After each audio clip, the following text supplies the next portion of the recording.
so I've got a couple questions for you. Okay. When did you realize that singing was a passion of yours? Oh, my. I would say, I've always been singing since I was little. Literally, my mom said that I used to sing in my crib in the morning and, shake my booty. I started singing in church choir at KUC, so Tenor Union Church. You go there. Oh, yeah. So I started singing there with Lisa Bond, and then I began doing musical theater with Rebecca Children's Theater at the community house. From there, I did musical theater at New Trier High School, doing choir all 4 years at New Trier. I played piano, classical piano, since kindergarten. As I got better at piano, and even in the beginning stages, I'd play and sing. And then I danced at Fisher Dance and Wilmette, too, so I've always been performing my entire life. And when did you decide to pursue a professional career in singing? My freshman year of college, when I was at University of Wisconsin-Madison, I came down to Nashville, and a guy that works for my dad's cousin knew a lot of people in the music industry, and so I interviewed at a bunch of music industry companies. Then I ended up getting an internship, and then in the summers, my freshman and sophomore years of college, I lived in Nashville and interned for them. And during these summers, I was not lucky enough to have a boss named Benny Carr. He kind of guided me through the music business, and then that's kind of when I began to realize that I had a chance at taking the artist route, and I needed to be in Nashville in order to pursue my dreams. So then I applied to Vanderbilt, got in, and then I transferred. Okay. And then being in Nashville full-time, I was taking 18 hours a semester, plus my internship, plus writing and singing out, performing as much as I could, and then my sorority and, all that social life.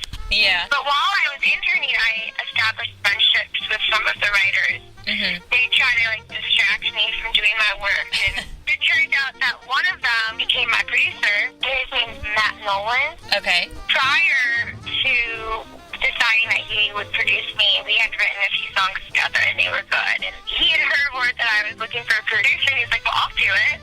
And he totally kept my personality. We kind of just worked well together, so we kept writing, and then I kept writing with other writers, and once we had enough songs to choose from, we pulled the songs together, and then we were ready to record. Great. Yeah. How does a North Shore native like yourself end up deciding to pursue a career in country music? Yeah, the funny thing is that my mom's from Mason City, Iowa. Okay. So while I kind of grew up in what we like to call the bubble, where people were driving trucks to school, and there was only one country radio station, my family would always drive up to my mom's hometown. She owns a farm there, and we pull up to my great-grandpa's house, and he built his own house with his own hands. He's lived there his entire life. He was always listening to country music. So when I was there in the summers, he'd be listening to Hank Williams, and I'd be hanging out eating a bologna sandwich with him. Those summers were really where country music was really instilled in me, and I think that one thing that my grandpa taught me was that country music is a feeling. Songs tell stories of love and loss and sadness and strength and believing in God. So country music has always been a part of my life. But then later on in high school, I had received a CD from one of my boys' country music, and kind of brought back what my grandpa used to listen to, the same kind of songs about life and that feeling that grandpa was talking about. I kind of fell back into listening to country music, and then Taylor Swift was starting to become really popular then.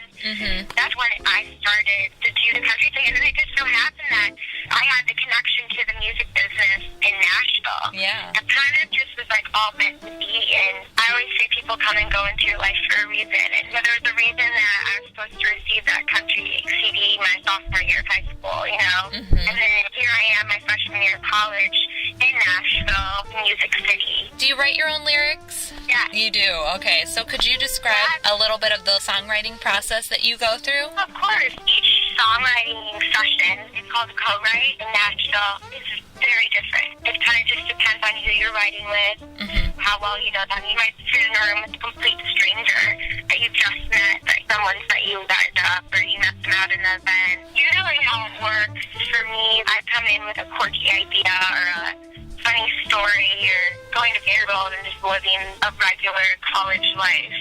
Everything around me inspires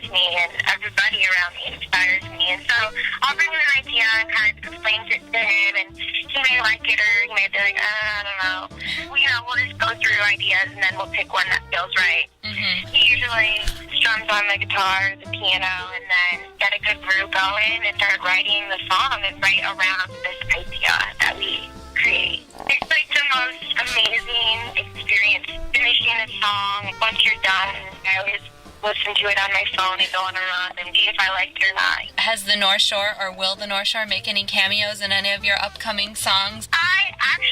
One of the ideas that I really want to write is called Sheridan Road. Oh, fun. Yeah, exactly. Yeah, actually, oh my gosh, I didn't even realize that. That's funny. I have like a list of ideas on my phone, not my laptop. If you do end up writing it, we'll have to put it on our website because that's just too fun. Yeah. Being in the recording studio, what's a typical day like? It is probably one of my favorite memories I've ever had. My producer organized, they're called session players. They go into the studio and we hand them charts. And it's a chart of music. Matt will play them the song and they'll literally go and just jam it out in like one or two takes, and then they'll be done. I sing along over the top of them so they know where they were. We recorded it all in one night. Wow. Matt built a studio in his apartment. We took a week on vocals. I'd go in the morning and then do like one song a day or maybe two a day. That was probably my favorite part of it, was singing my heart out. So tell us a little bit about your newest EP that was just released. The biggest thing for me was I wanted everything to represent me. There's little quirky things in it. In Go Girl, for instance, I was doing something funny, saying something funny. I was like 2 words, 3 words, you go girl. I was just playing around with Matt, and then Matt ended up throwing it in there at the end. But it was like a cool way of showing who I am. That's just my personality. But I also wanted more serious songs like Boston, just a beautiful song that everyone can relate to. And then hilarious songs like Boys in Every Zip Code that I kind of took a risk on. Funny song that girls will enjoy listening to. And my friends had all loved it. So that was a song I really had to fight for. And is your family really supportive? Yes, my mom has been incredibly supportive from the beginning. She's always driven me to all of the rehearsals for musical theater and piano lessons. My dad got me the contact down here. He continues to get me contacts with people that he just knows from work. And I'm so lucky that I have both of them supporting me. And then my 2 sisters, I owe them a huge thank you because they've been supportive too and helping grow the social media base. Obviously, my grandparents just can't even believe, especially when it hit 42 on the country album charts. They couldn't believe it. What's up next for you? Are you set to graduate and just kind of continue singing? January, I have a music video coming out for the song Everything Tonight. It's really exciting because Mason Dixon, he is the director of Jake Owen's music videos. He did my music video, so that's coming out. I could not be more excited for everyone to see it. That's kind of the next thing, and then I'm going to be booking a lot of shows in January around Nashville area. I will be graduating in May. Hopefully I'll be able to continue doing this.